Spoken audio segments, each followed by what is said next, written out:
Hello, it's John, and today I'd like to cover the subject in this walk and talk video about how to talk to your spirit guides and talk a bit about my experience, and I hope this video helps you in your journey. So where do I start? So I'm going to try and start with the basics because I feel like everyone's journey is very different. And if I start at the start, it helps explain my journey. And apologies for any background noise. I am walking patch. We are in the northeast of England, and there's a big recycling lorry next to me, making a lot of noise. So I thought it was really funny because I want to share this in a way that is very human. And what's more human than all the chaos and distraction of our daily lives? Okay, I'm just buying a little bit of time to get away from the background noise, which may also follow me. Oh, there's tons of pigeons in this garden over here. Just share, like they're feeding on seed or something really beautiful. There we go. So, spirit guides, yeah, where do I start? Yeah, my journey, so my awakening was November 2017. I think there probably was some encounters prior to then.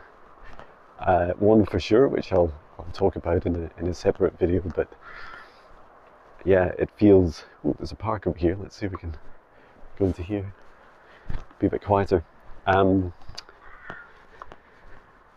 Yeah, so in 2017 I went through an awakening, and that journey was very interesting. I had an incredible experience in a Kundalini yoga session, and I went,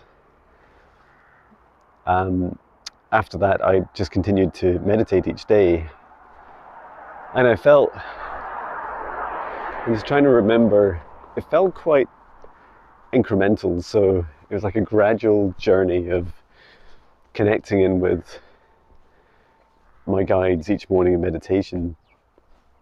And one guide in particular stepped forwards. Now, it took a while for me to understand, like after meditating each day, and so I just practiced the same kind of thing. I did like deep breaths. I connected into like the highest version of source I could imagine, down into Mother Earth, into Mother Gaia, and then I would just ask, I started to ask for communication with my guides, and one guide stepped forwards, and her name is Maya, and she's like a soul fragment, or I think she prefers to be called like shares a soul with Gaia, Mother Earth. And how to describe the communication? So it's like the first encounters I had were, they were simple messages and really just about confirming the connection. Like saying, yes, it's real, it's something that's happening right now, and that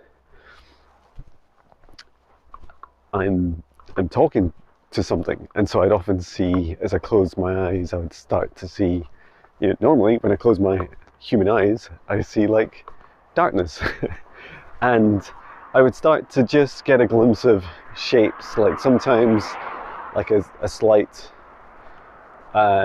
white mist or a light.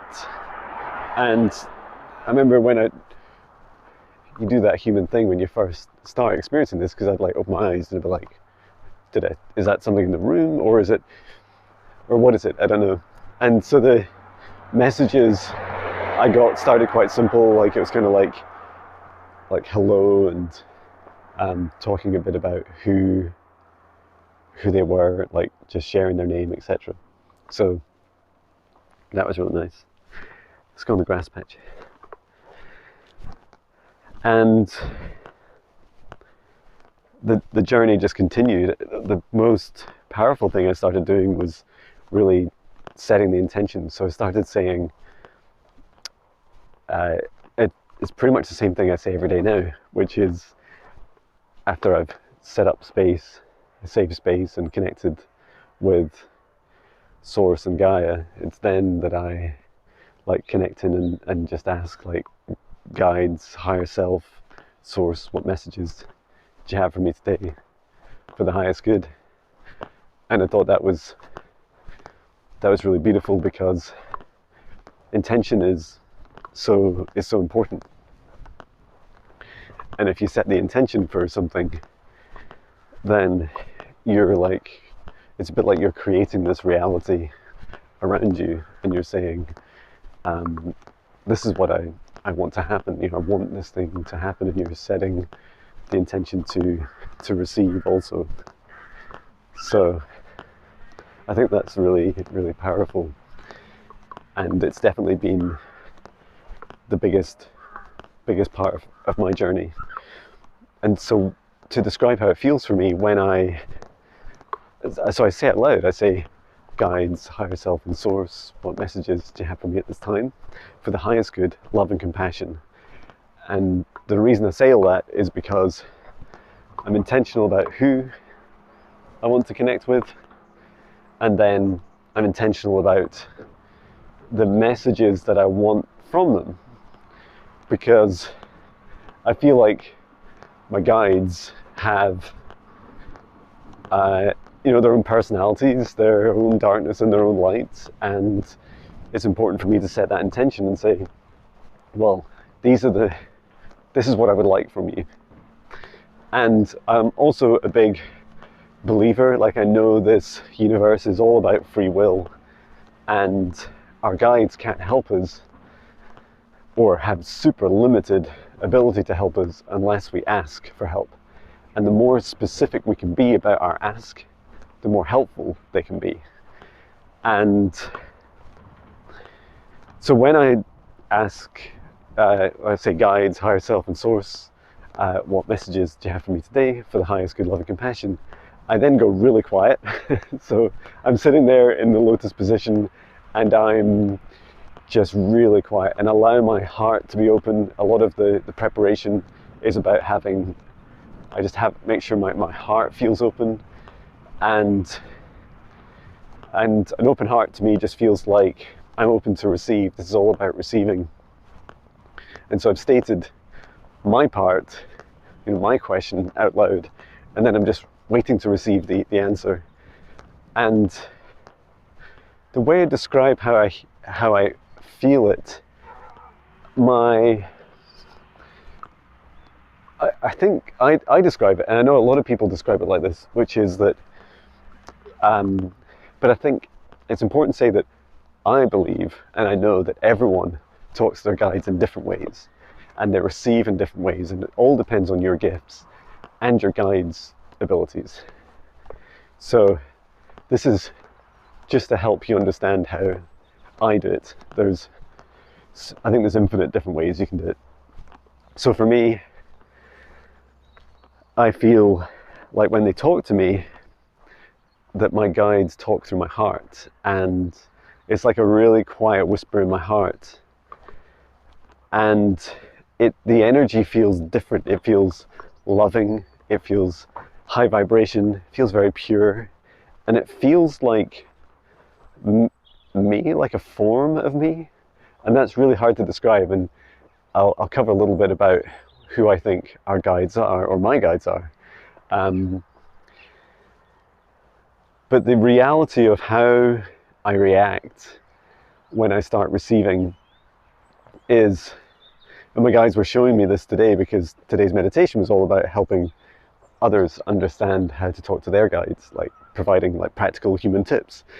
And what I found was, I find it more natural just to kind of channel. So just as soon as I say, I finish asking my question for a message, I start speaking out loud what I'm hearing. And so I'm just sat in a room by myself, or sat out in nature, or wherever I am. And if I'm, you know, and like yesterday's video was all about being flexible and, you know, trying different things and doing it at different places. If, you know, if my wife is asleep next to me, I'll just whisper, or I might not even say it out loud, but I'll kind of rethink it out loud. So as soon as I receive the message, I just say it. And there's this beautiful thing. So where we say it out loud, what we as humans are doing is we're connecting into these higher dimensions where our guides exist, and we're bringing that message down. And to me, it feels like I'm just looking up at the moon just now. It feels like a really high dimensional like energy, like light, and then it comes down into me, like down through the top of my head, and then it comes into my heart. Come on, Patch. And then as it comes into my heart, I then like speak it out loud. And by speaking out loud, physically speaking it, I bring it into this dimension. And so I'm bringing it into the third dimension. And the vocal tones, the sound, just me making that noise, allows this kind of magic to happen. Come on, Patch. There's so many dog smells. So I love that part, and I know it's really powerful that when we speak this truth of our guides and of ourselves, that we bring it into this reality is just incredibly powerful, because what we're doing is we're bringing in the highest aspects of ourselves. And you noticed that when I ask my question, I include my higher self, so like the highest aspect of me. And I feel like the highest aspect of me is like this kind of like the ascended master version of me. So that's really cool you're really bringing in all the highest versions of you in with this message. And so I think we've covered the speaking out loud part. It's also helpful to, like, you can write it down. Like, I don't write it down, but you notice I do record. I'm coming up for at least 900, maybe even close to 1,000 daily videos. And what I do is I just repeat into this phone what I've experienced, and so by saying it out loud in about a minute, I find it really useful, because that minute stops my mind from really engaging, or prevents my mind from engaging too much. And then the ability to document and journal it is really powerful, because again, we're bringing it into this reality. What else? Yeah, other ways that I talk to my guides. So not everyone sits. Come on, Patch. I think my other most common question is, like, how do you meditate? When should I meditate? Like, meditate every day. Like, I just can't recommend it enough. And if that gives you a little bit of, like, anxiety about the discipline, like, just 5 minutes is all it takes. At a minimum, I do between about 5 and 10 in the morning, and then most nights, I would say about 80% of the time, 80-90% of the time, I meditate just before sleep with my son, to help him sleep and set him up with like protection and like empowering him for the night time. And I'm down to 7% on my phone. Okay, not long to go. And yeah, so if I talk about some practical examples this morning, outside of meditation, so this is really interesting, and I think this is really interesting about how other people meditate, is that we all do it in loads of different ways, and it's all about achieving a state where you're not just being like a busy human. So I was out running this morning. It was about 20 past 5 in the morning, and I was running through, it's like completely dark, like it was so black, and I was running towards it's like a small old town. It's quite, it must be like hundreds, thousands of years old. Come on, Patch. And I saw in the sky what I thought I was looking at Orion's belt, so 3 stars in a row, but it was smaller, and 2 of the stars, top 2 stars of the 3 were really, really bright. And I just spent ages, my mind was like, what am I looking at? Is that Orion's belt? Like, what can I see? And my guides are like, we're showing you not a fake, but almost like an illusion, like an alternative version of Orion's belt. And I could only see it from a specific location on the road in the dark, which I thought was fascinating. And so though my mind was like constantly trying to find like, where's Orion's belt? What am I seeing? It's really important just to listen to the message. And if you listen to the message and kind of get over the human and the mental and the mind aspect, it's really, really helpful, because it just gets you into a state where you're thinking, okay, I understand that there's a message coming through, and that often what I'm seeing with my physical eyes is like the reference point. It's like the illustration. So that's really helpful to see. And yeah, I definitely encourage when you experience these things, just to continue to explore them in different ways. Come on, Patch. You're gonna take forever. Come on. So yeah, I'm about to run out of battery, and Patch is being surrounded by dogs, and there's also a fly on my head, which is nice. And yeah, I'm looking forward to sharing a bit more. If I go out for any walks later today, I'll definitely share more. And I'd love to hear from you, like, how do you communicate with your guides? What do you do to connect in with them? And what's your practice? Like, I'd love to learn more, and I'd love to try more about how to talk to them. So I hope this helps. Sending my love from the north of England. See you. Love you. Bye.